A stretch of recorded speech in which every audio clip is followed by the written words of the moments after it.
So our third episode starts with Ned arriving in King's Landing. Now in the books, King's Landing is a real dirty shithole, but this King's Landing is immaculate, even by modern standards. I could eat off those medieval peasants. I guess to give Jaime some more screen time, we have another scene between Jaime and Ned. In truth, Jaime hardly has a role in the first two books. It's only at the very end of the second book, and then the subsequent books, that we finally see Jaime's perspective on things. Jaime's story is that of redemption. Now in the show, despite throwing Bran out a window, he's still a weirdly likable guy. The redemption story and the importance of Brienne is lessened. Ned makes it to his first small council meeting, but one thing that's left out is any mention of Stannis.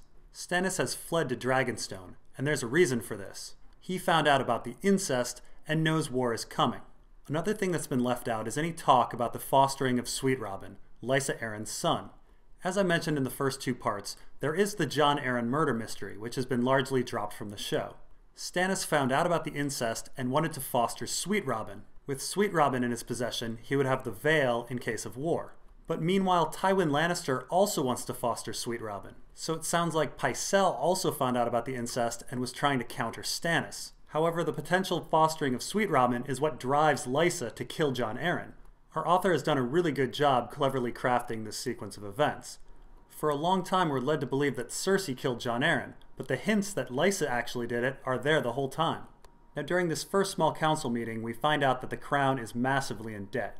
Now if you listen closely, everyone tries to blame the debt on Robert. The crown is 6 million gold dragons in debt, and the hand's tourney will cost at least 80,000. So even if Robert is having 4 or 5 of these extravagant tourneys a year, which he almost certainly is not, we don't get the 6 million gold dragons. The point being, Littlefinger is doing something funny with the books. This debt plays a major role later as the crown eventually defaults on it. As a result, the Iron Bank of Braavos supports Stannis, and a whole lot of trouble happens with the Faith of the Seven. Now we're treated to this extra scene between Cersei and her son, proving that she loves him. She looks at his wound, which isn't so bad. Again, in the book, he's mangled. Cersei then proceeds to give Joffrey some pretty sound political advice. Now let's keep in mind, in the book, Cersei is an absolute idiot when it comes to politics. She spends most of her time worrying about Tyrion when she should be worrying about her real enemies. Stark family mealtime is next, and what's different is their dining room is absolutely awesome. King's Landing is the most beautiful place ever in the show, but in the book they eat in a large, lonely hall. Next, Ned talks to Aria about Needle. One huge thing that's left out is that Ned compares Aria to his sister Lyanna. This is a huge contradiction to how Lyanna has been framed so far. Lyanna is either this damsel in distress that's been kidnapped and needs to be rescued by Ned, or she's this hopeless romantic who's run off with Rhaegar the harp player. Aria is neither of these things. She's independent, strong, stubborn, reckless, and kind of cruel. So I do wonder if Lyanna was actually like Aria, or if it's just a passing comment. So Bran is awake, and in the show they directly connect this to the death of Lady. Not that this contradicts the book, but the book doesn't really make this explicit. What's interesting is that later on, when Robb and Grey Wind die, Bran dreams about that as well.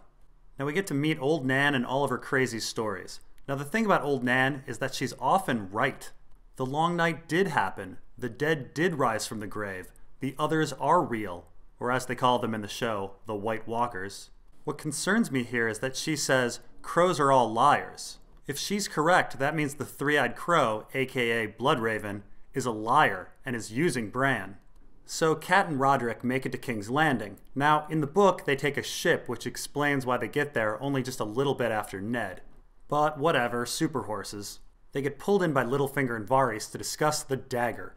Now this little exchange is absolutely fascinating. It's actually the only time in which Littlefinger and Varys team up.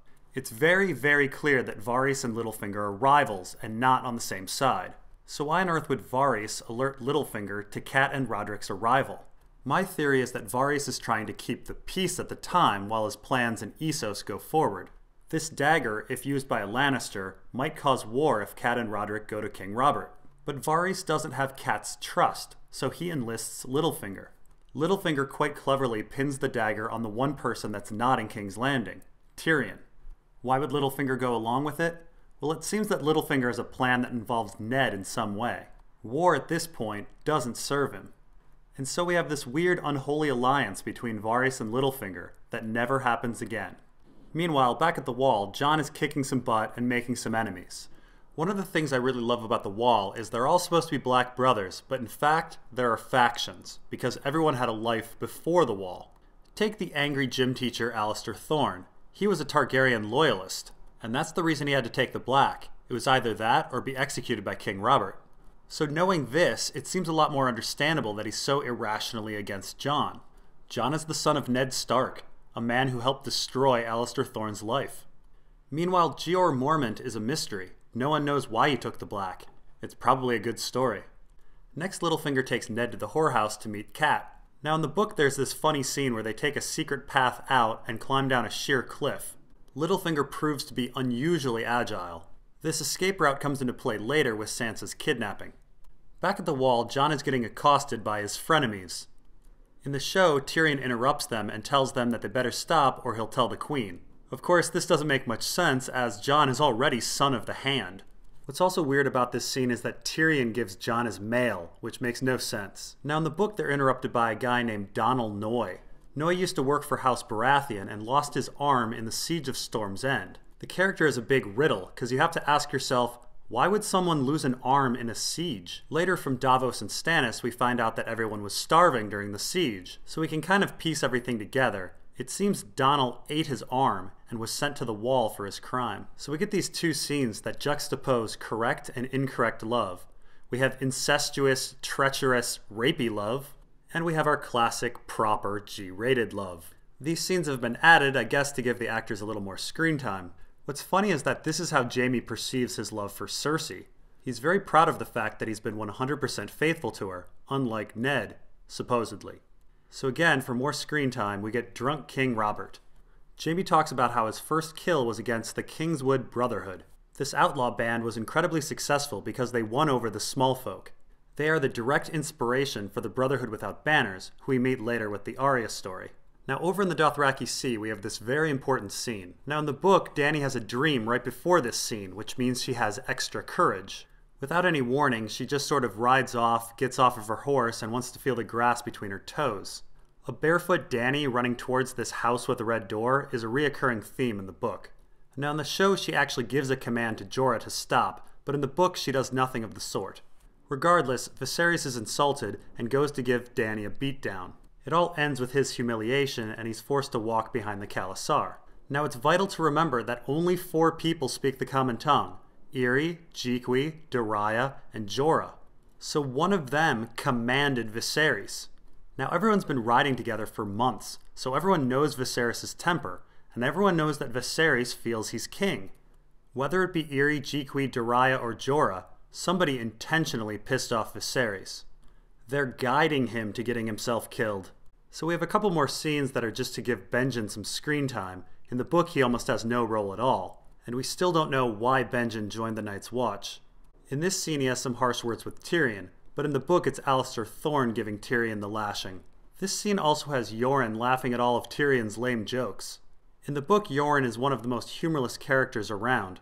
He also may be working for more sinister characters. So we find out that Dany's pregnant, and so Jorah gets this ominous look and needs to ride to Qohor.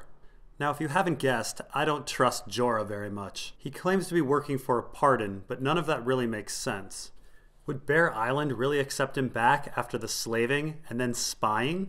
Meanwhile, he seems to have no faith in Viserys. So what's his game? What does he really want? My guess is his ex-wife. Now back at the Wall, we have Jon making friends. Now besides Sam at the Wall, Jon has 2 best friends, Pip and Grenn. Now Grenn's nickname is Arak, or Bull, and Pip is said to look like a bat. Now I'm not sure if this is a coincidence, but Sir Arthur Dayne's companions at the Tower of Joy was Gerald Hightower, the White Bull, and Oswald Went, whose sigil is a bat. Jon's story is connected to the Danes, but we don't know exactly how. Now next we have Mormont asking Tyrion to use his influence to get more men in the Night's Watch. Now what's missing is that Mormont also reveals that he has haunting dreams. Is that why he joined the Night's Watch? Mormont also has a pet raven that repeats various words, and this raven is probably possessed by Bloodraven. And we have this scene, which I guess is because Khal Drogo wasn't getting enough screen time. Now we get this friendship scene between Tyrion and Jon on top of the Wall. What's missing is that Tyrion takes one last look over the Wall, and he finally starts believing something is out there.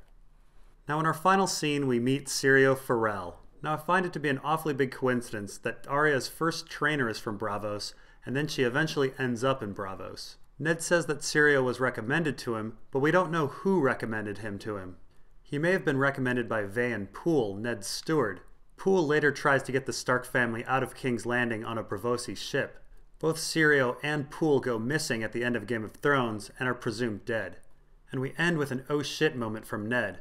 I imagine it's because Aria again reminds him of Lyanna. And that's all for episode 1.3. See you in 1.4.